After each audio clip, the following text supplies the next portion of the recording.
Ladies and gentlemen, my name is TotalBiscuit. Time to aim an alpha strike squarely at full Mojo Rampage. We're going to be looking at the alpha version 0.2.85, as you can see, that is currently available on early access on Steam for $20. What is it, you might ask? It's a roguelite. It describes itself as a roguelike, but I thoroughly reject that assertion. It's mostly because I'm super elitist when it comes to my definition of roguelike. I'm very particular. You know, Dungeons of Dreadmore is a roguelike. Very much so. Angband, Numoria, Rogue, of course. Dungeon Crawl, Stone Soup. Ancient Domains of Masochism. Those are roguelikes. This is a bit more of a roguelite. It shares some of the characteristics of a roguelike game, including the kind of permanent death and the random generation and things like that. But in this case, it's a little bit more of a real-time isometric combat game.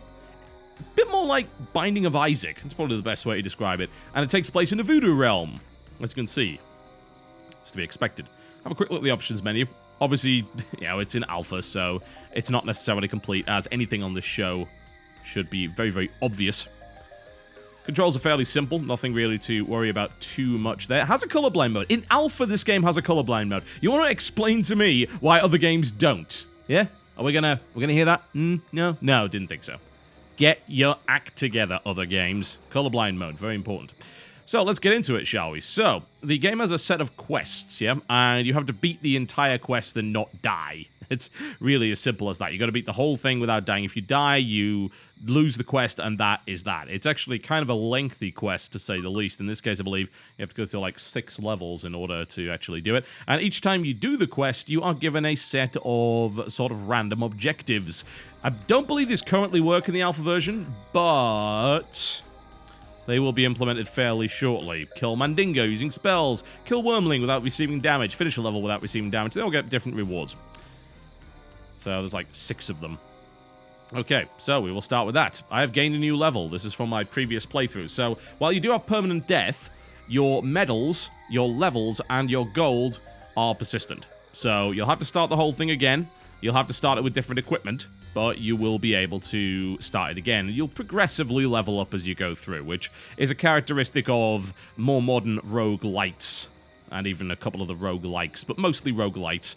Alright, what do I want to do? I'm going to go into attack rate again, actually, because I am fairly keen on that particular idea. Buff that up. Now, this is your character. There are a number of different unlockable masks, which can be unlocked for medals. As far as I know, they don't make a difference. Yeah, I don't see any statistic difference here, so it's just really your personal preference. This derpy-looking mask is quite frankly the one that I want. Now, what you do is you select a parent lower, and these kind of voodoo gods, I suppose, will give you a different skill set depending on which one you go for. This one has 2 different totems that you can throw down. You can also spend medals to unlock 2 more. Totem Protect, Totem Teleport. That's Gidi. Baron Samadhi has Dodge and Voodoo Bomb. Those are available there. And then you've got Azuli, who has Tier of Azuli, which is kind of a set of landmines, and then Anger, which gives you a boost for a few seconds. We are going to go with Giddy, who has the totems, I think, and you can also select some voodoo pins by spending your gold, if you so desire. I actually kind of like to unlock a mask. The problem is it doesn't let you, I think it lets you see the masks and what they exactly are before you unlock them, which is a little silly, I think. Would be nice. I'm kind of gambling on the fact that this thing doesn't look terrible. I mean, it could be bright pink with flowers all over it, and that would ruin my voodoo cred. So you can take these little pins in with you. They will give you very, very minor bonuses, but you can also upgrade them. So I'm going to boost this up twice, which gives me extra damage of 9. I'm going to carry that into the game. That's going to make me hit a little bit harder. And everything else, well, I've just got to find that. Depends what I find in the Voodoo realm, so let's get into it. The aim of it, of course, is to get to the end of this. You also have a bunch of optional levels, which can get you equipment as well as gold and things like that. It's fairly lengthy. Like, they're not really messing around. So let us begin, shall we? Bear in mind, if you die, you got to start this whole thing over again, so got to be a little bit careful. All right. Welcome to Full Mojo Rampage by Over the Top, who really have only been known previously for Nick's Quest. So let's do a little bit of exploration. All these levels are randomly generated, as you might imagine, and it starts you with a basic weapon, and you can pick up other weapons that have limited use, and you can also pick up 2 pieces of equipment, and you can pick up more than 3 pieces of inventory if you happen to have the necessary like, little carrying bag that you find in the level, but, yeah, I mean, you get the idea. I might not even get past this trap. This is an absolute nasty thing to do. Wow, I lost a bunch of health there. That was not so pleasant. As you can already see, like, the graphic style is really nice. It's colorful, it's high fidelity, and as far as I'm concerned, like, it's quite impressive, really. And I died in 3 hits. That's incredible. That might be my worst run to date. Wow. That boggles my mind. Lost half my health to a trap, and then died in 3 hits. God, I'm terrible. What is wrong with me? Alright, let's try that. Should we try that again? Yeah, I think it's probably a good idea. Alright, let's give it another bash, and maybe we get a level that's not so cruel and unusual. Now, these levels have different objectives that you have to accomplish. A lot of them are destroy portals or something along those lines. In this case, it just close all the portals, and then you will be able to unlock the exit to the level. So find the portals, blow them up, and so on and so forth, and you will gain temporary equipment that will stay with you as long as you stay alive. So there we go. And this one's a little bit easier. It doesn't start me up against an elite that can 3-shot me, which is always nice. Now, stuff does tend to spawn quite rapidly, so it can often be a good idea not to hang around too much in an area. What you'll also find in an area are various secrets, which will allow you to get all sorts of stuff. There we go, there's an item. The Masochist Whip. You are damaged by 20% of your total HP to hurt nearby enemies. Why on earth would I want... Is that... I'm not really sure what that is. Okay, I guess I've got to use that as a piece of equipment. That's a bomb. I probably shouldn't be doing that. Now, currently I have 2 abilities. You're able to unlock 2 more, but it looks like you can only take 2 into a level at any given time. So I deployed a turret there, and I also have a fear bomb, which is very, very useful indeed. Already lost half my health. This game isn't messing around. It's actually quite challenging, to say the least. The combat probably reminds you a lot of Binding of Isaac, and, you know, that's accurate, I feel. Like, that's probably one of the closest comparisons you can really make when it comes to this game. But it is done in an isometric style, and it certainly has much higher graphical fidelity, although Binding of Isaac wasn't exactly known for how good it looked. It was known for how weird it looked. Alright, there we go. Alright, so I'll take these guys out with this weapon. You'll note that there's a little health bar above the weapon. Weapons do eventually die off, so you can choose not to use them if you so desire. A few little tips there in the corner. I'm looking for a few secrets, see if we can find something like that and maybe get some more items. There's a triple shot wand over there. Now, it does claim to randomly generate the items, but I don't know just how true that is. It may be that they just put a couple of different characteristics on things, but the basic weapons that I'm currently finding are fairly similar. Like the Wand of Mambo I've found about 3 times already. What it may mean is it just like it randomly generates the items that appear in every level, but the items themselves are preset. But maybe I just haven't seen enough of the game yet. There we go. Got ourselves a wand that fires a triple shot now, which is quite nice. Now, aside from that, the levels simply involve exploration. They do involve that nice little element of risk, and I think that's something that's true of this particular genre. It is kind of like a press your luck kind of situation, where you're thinking, well, in other parts of the level, there might be some really, really good stuff that I want to try and explore and get, and I want to get more cash. Sometimes there are hidden gates to take you to vendors, so you can buy specific items. Of course, you can open chests to find different voodoo items and charms and things like that will upgrade your character. But in doing so, you're also risking getting killed, because health is most assuredly a finite resource. And some of these monsters can get really, really tough really quickly and absolutely ruin your day. It's a good element, you know, it's an element that exists in this entire genre, and I think a lot of people are starting to find that really, really compelling, and even games like Spelunky that are platformers that have the same kind of ideology behind them are proving to be really big hits for a lot of people. Don't necessarily blame them. Guided energy balls. That was a secret there, as you can tell. You can only carry 1 weapon at any given time. I think it is possible to... Never mind. Sorry, I'm talking out my arse. It is possible to carry multiple weapons, but you've got to carry them in your inventory like that. Alright, so now I have homing missiles, which will be rather useful here.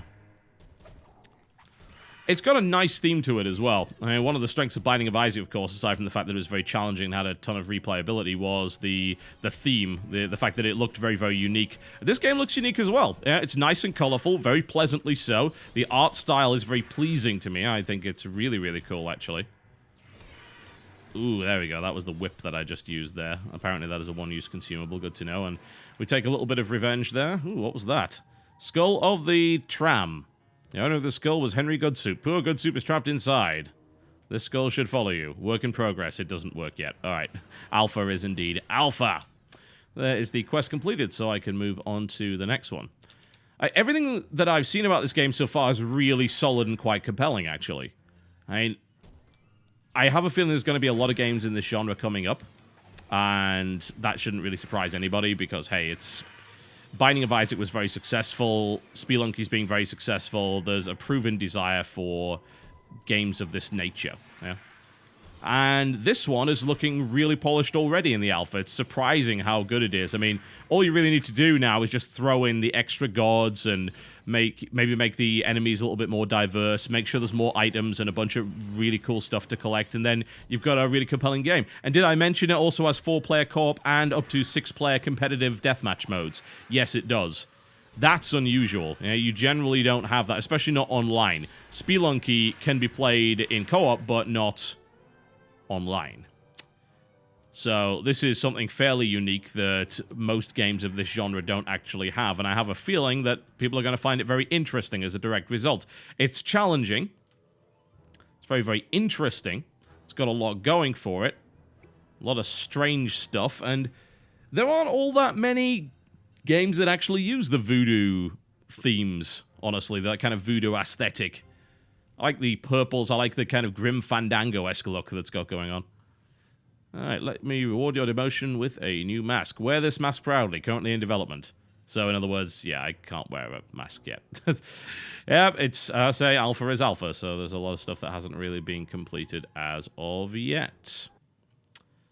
Yeah, I think people are going to have a lot of fun with this. I don't see how they couldn't. I mean, it's pretty much everything that I could have wanted from a roguelite game. Solid combat, challenging enemies, great graphic style, interesting level design. I haven't played anything close to the same level twice yet, and I've done a good few attempts of running through this actual quest and failing miserably. Good level of challenge, doesn't seem to be unfair. I don't really encounter... There's no BS deaths in this game. Seems to be fairly well balanced, even for an alpha. Just trying to find my way out of this bloody place. Be nice if there was a button to expand the map. I don't think there is. The skill sets are a little bit uninspired. That's maybe one thing that I would say for it. Now, I have the totem skill set, which to me seems like the most useful. And they're cool, don't get me wrong, but it would be nice to see them just do a little bit more. Maybe once you upgrade them and really get rolling in that respect, then they become an awful lot more interesting. But as it stands, they're part of the course. You know, they're a set of very basic abilities, and there doesn't seem to be too much imagination put into them, which is a shame because the rest of this world very clearly does have a lot of interesting ideas and cool imaginative stuff going on with it. I love the idea of just playing some crazy little voodoo man who's going around trying to... I'm not really sure what he's trying to do. Complete quests for his voodoo gods, one assumes. I believe that's the storyline of it. Music's kind of nice as well, a little bit creepy, maybe not as voodoo as I would have hoped. It actually sounds like it's some kind of ghost story. It reminds me a little bit of just random cartoony zombie games or stuff like Luigi's Mansion, which is probably not what they were quite shooting for. But yeah, it's solid. It really is. I think this has got a lot of potential going in. It's already really, really solid. It's got a lot of good content, even though it's only an alpha 0.2, which... to me, I find highly impressive that it's so polished already. So yeah, I think a lot of people are gonna get a kick out of this one. And of course, it is available right now in early access. And hopefully, once they get everything complete, it'll be a really good time. I might revisit this once it's a little bit more complete and hopefully try a little bit of co-op, because I think that will be, of course, where this game really shines, even if a lot of people want that single-player difficulty. They will find that, but it's really awesome to be able to play a game like this with friends. That's not a treat that you usually get. So, oh, there's traps and pinball things and... Stupid game. Jeez. Here you go, have a fear bomb. A surprisingly effective piece of crowd control there. My name's been TotalBiscuit, taking a look at full Mojo Rampage. It's rather good. Go and have a look at it. If this kind of roguelite nonsense is the kind of stuff that you're up for. Yeah. It's accomplished. It's really quite nice. We'll see you next time.